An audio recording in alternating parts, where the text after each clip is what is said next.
America, this is Houston. How do you read? Yeah, we're in attitude. America, Houston, over. Well, high gate prompt. Here in the control center, we're hearing the crew aboard the spacecraft, Apollo 17. Houston, Apollo. Let's take a look at the one you're on. NASA, Houston, Texas.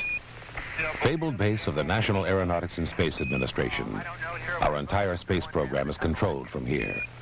Recently, its sophisticated facilities, equipment, and systems for the development and testing of spacecraft were opened to a major motion picture company making an unusual film called Future World.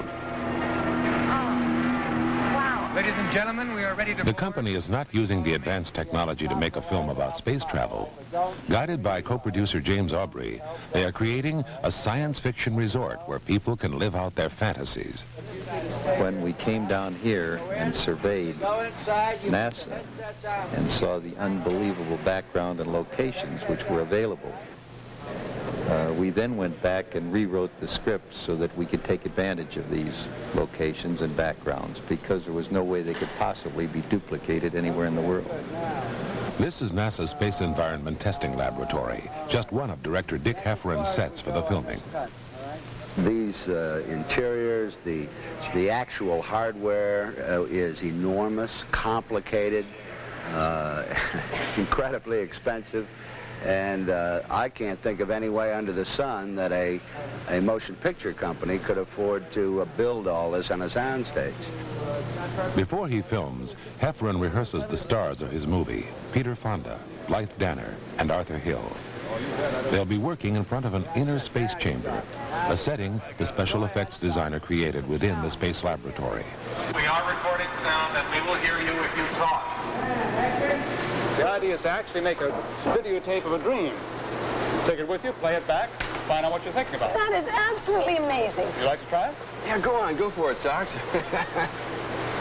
Yes, I think I would. You know, maybe I could use it on the program. I think you'll find it's a unique experience. Chuck, you just wait here. You bet. I want to see this. Oh, wait a minute. Wait a minute. You mean he can watch? Don't you worry, I won't tell anybody. All right, wise guy.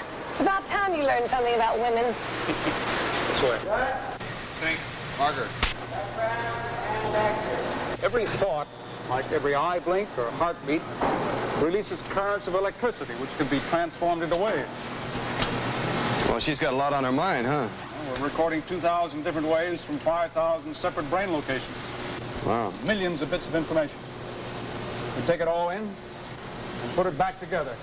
Today we're shooting a scene in which I enter a chamber, and in this they are able to record, to videotape dreams. When you enter this chamber, you go to sleep, miraculously you fall asleep, and you're able to have a copy of your dream to take home with you after you've come out of this chamber. Yul Brynner was quite a treat to meet. He's quite an elegant man, and it was quite a lot of fun to work with. Well, my name is Brent Selstrom, and I'm coordinating the visual effects. One of these major thrusts is that computers are, in fact, creating the clones through developing psychological and biological databases on the guest, and using this database, starting to work basically down at the DNA level and really creating a real new person in every aspect and every detail. As a set, the company used NASA's Life Systems Laboratory. Co-producer Paul Lazarus describes another location. In today's location work, we're using actual modules that are simulated versions of those that actually went up in space.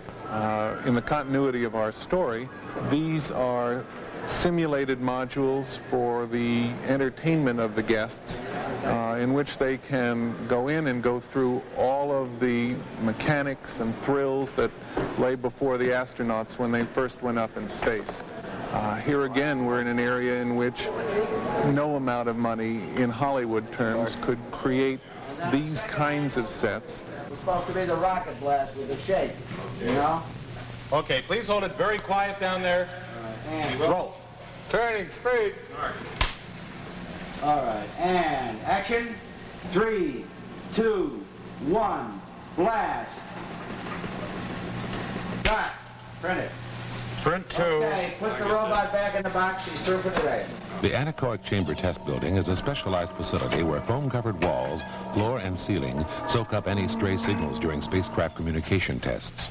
The director comments on its uniqueness. I think that's what's really exciting about working here, is that there are things going on here that people just normally never see, and it's fun to see it in a fictional adventure story context.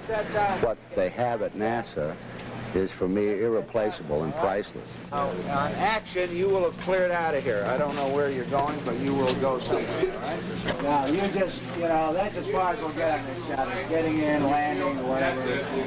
Say, you ought to try it with these on, boss. It's great.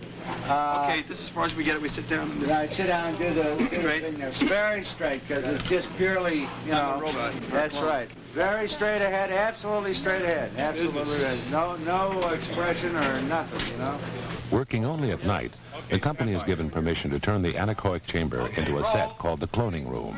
Blythe Danner talks about playing a robot. We have clones, which are robots that are replicas in every way of ourselves. But in actuality, they're reverses on ourselves. I mean, for the close-up of the clone, there's a close-up on ourselves. But you have a different attitude. It's a whole different way of thinking and playing somebody. Every detail of this fantasy is not possible, but the idea of the fantasy, the central notion of robots, servo mechanisms who can be made to look like people, the idea of cloning people, the idea of a dream chamber where your brain waves are actually monitored and turned into images, all these are based on solid scientific possibilities right now, and a lot of them could occur within the next 10 or 15 years. For an extension of the idea of Westworld, Dick Heffron and a movie company are using the Lyndon B. Johnson Space Center in Houston as the framework of the new motion picture, Future World. They are working in the one place in the world where science, fact, and fiction can be combined with unbelievable scope and dimension. They are filming at NASA. Hello, Commander Houston. We've lost TV. We're going to get a little bit of data here before we go over the hill. Understand? I'll say them again. We would like the 3 TV power switches on panel 181 turned off.